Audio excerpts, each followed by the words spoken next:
मैं इस घर में इतने सालों से रह रही हूँ, मेरे साथ तो कोई अत्याचार नहीं हुआ।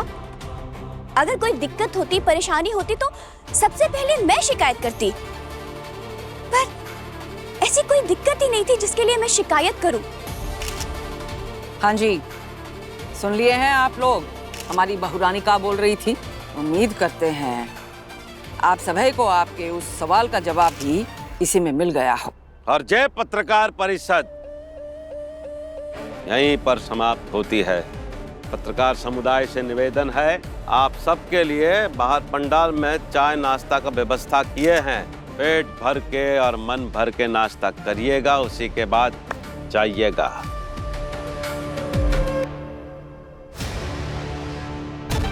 शुक्र है देविका ने बात संभाल ली, नहीं तो आज तो बजा दी थी पुंगी राधिका ने।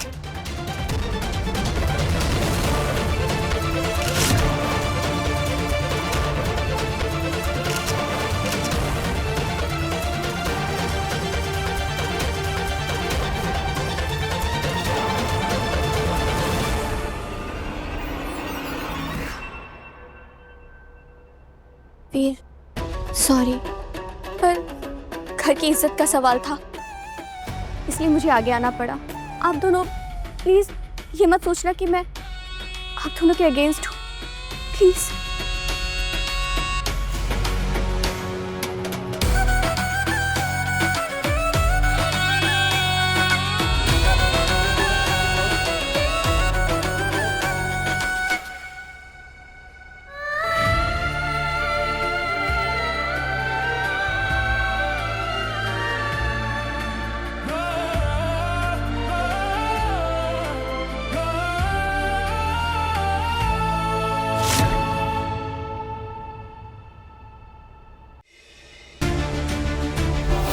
राधिका के घर वाले इस शादी के खिलाफ थे। अरे मत पूछिए कैसी कैसी शर्तें रखी है हमारे सामने, और हमने नतमस्तक होकर सभी शर्तों को स्वीकार किया, क्योंकि इनके परिवार वालों के पास खर्चा करने की हैसियत नहीं थी।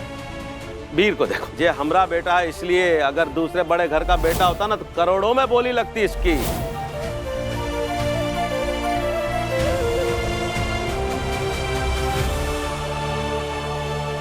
अरे ए भैया जी, अरे ऐसा मत कीजिए भैया जी, अरे रुक जाइए। ए डब्लू कुछ बोलो ना यार।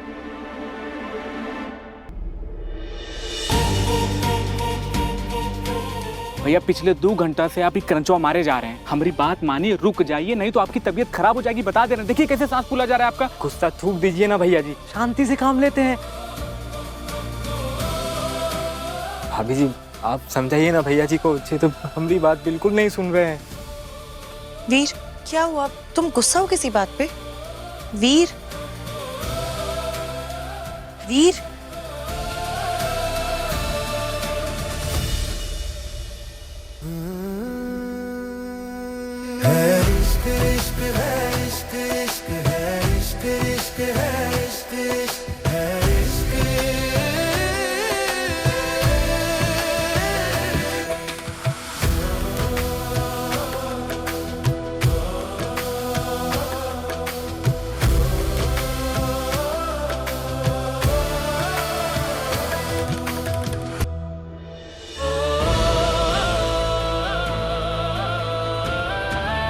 क्या हुआ है?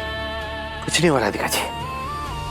अरे झूठ काहे बोल रहे हैं, सच बता दीजिए ना उनको। भाभी जी से काहे छुपाना, जो बात आपको परेशान कर रही है बता दीजिए, मन हल्का हो जाएगा। भाभी जी कहा है ना, मीडिया वालों के सामने आपने जो कुछ भी बोला ना, उसके बाद भैया जी का पॉलिटिकल करियर लगभग समाप्त सा हो गया। वो कहा है कि फैमिली के साथ साथ उनका नाम भी खराब हो गया है ना। ए चुप रहो तुम लोग, हम कहे ना इन सब से हमको कोई फर्क नहीं पड़ता। अरे भैया लोगों को तो पड़ता है ना, लोग तो ये कह रहे हैं कि जिनका अपने घर में नहीं चलता वो सरकार का खर्च चलाएंगे। ऐसा है भाभी जी, भैया जी पॉलिटिक्स ना पैसे के लिए नहीं ज्वाइन किए थे, इनको लोगों की सेवा करना अच्छा लगता है, पर उसका अवसर अब उनसे छीन गया है। राधिका जी आप चिंता मत कीजिए, हम लोगों की सेवा करने के लिए कोई और रास्ता ढूंढ लेंगे। अरे भैया इसमें आपका शौक और काम दोनों मिला जुला था। अब आप अगर कोई दूसरा काम पकड़ेंगे ना, उसमें पैसा होगा सेवा नहीं, और सेवा होगा तो पूरा पैसा ही नहीं होगा। भैया मामला एकदम उलझ गया है डब्लू, हम कहे ना, हम देख लेंगे। अब देखो बहुत रात हो गई है, तुम लोग जाओ, तीनों जाके सो जाओ।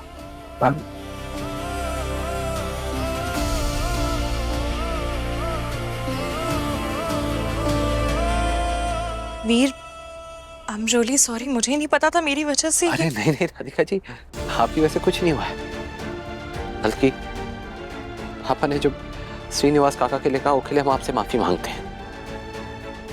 सच कहे तो हमें तो बहुत गर्व महसूस हो रहा है कि अपने पापा के सम्मान के लिए आप खड़ी। तुम बहुत अपसेट हो ना? सच में इस बात की वजह से तुम्हारा करियर खत्म हो सकता है? अरे नहीं राधिका जी, ये राजनीति है, एमा कुछ भी हो सकता है। आप लूडो का गेम खेलिए ना, उसमें जब तक पासा नहीं रुक जाता तब तक कोई नहीं बता सकता एक आएगा कि छह।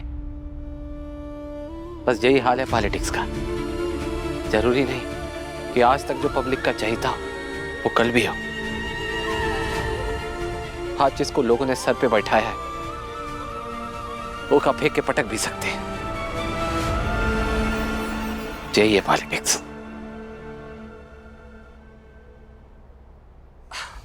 अरे अब एमा यही सब चलता है, अब वो का लेके का अपसेट होना, का खुश होना।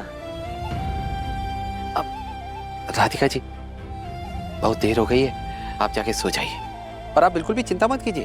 हम तो बस आगे का सोच रहे कि हम क्या करेंगे, मतलब काम धंधा, पॉलिटिक्स के सिवा तो हमें और कुछ आता नहीं, और हम पढ़े लिखे भी नहीं है। तो फिर भी आप टेंशन मत लीजिए, ज्यादा से ज्यादा क्या होगा, भाई जो इस शहर में वीर चौहान का दबदबा था वो शायद नहीं रहेगा। कोई बात नहीं, वो की भी आदत डाल लेंगे।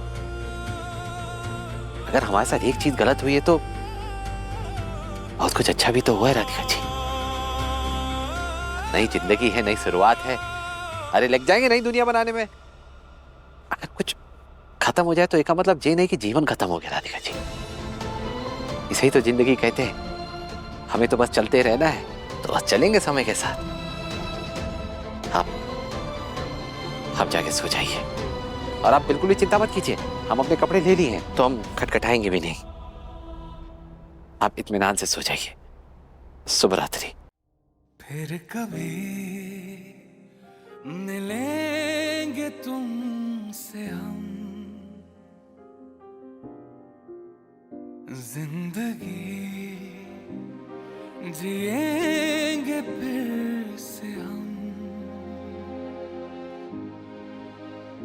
फिर से वो बारिश बरस जाएगी, तुमसे कुछ कहेंगे फिर से हम, जो भी कुछ रह गया हो यहाँ पे मेरा, खुशबुओं में बदल जाएगा। हमारी तुम्हारी कहानी यहाँ तक अभी अलविदा चाहिए। राधिका के घर वाले इस शादी के खिलाफ हैं। अरे मत पूछिए कैसी कैसी शर्तें रखी है हमारे सामने, और हमने नतमस्तक होकर सभी शर्तों को स्वीकार किया, क्योंकि इनके परिवार वालों के पास खर्चा करने की हैसियत नहीं थी। वीर को देखो, ये हमरा बेटा है, इसलिए अगर दूसरे बड़े घर का बेटा होता ना तो करोड़ों में बोली लगती इसकी।